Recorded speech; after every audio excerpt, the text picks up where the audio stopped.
একা একা রাখতে হবে, বেশি ঘোরাঘুরি করা যাবে না।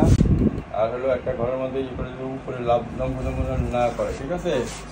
আর এটা কোনো অবস্থাতে খোলা যাবে না, মুখে তুলে খাওয়াইতে হবে। কিন্তু এটা খুললে কিন্তু ওখানে যদি একবার চাটে তাহলে ঘা হয়ে যাবো, কারণ এমন ভাবে কাটছে এটা কিন্তু দেখেন নর্মাল চামড়া কিন্তু নাই, অনেকটা কাইটটা পুড়ে গেছে গা, মানে গ্যাপ না, মানে গ্যাপ হয়ে গেছে অনেক, এই জন্য একটু টানা, ঠিক আছে? কিন্তু এটা আস্তে আস্তে পরে ঠিক হয়ে যাবে।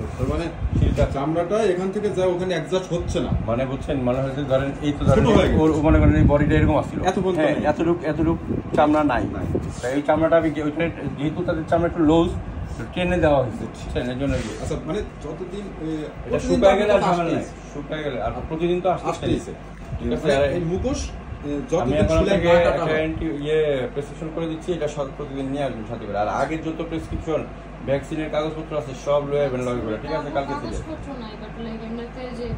যেগুলোই আছে সেগুলো ডেট ওয়াইজ নিয়ে আসবেন, ঠিক আছে?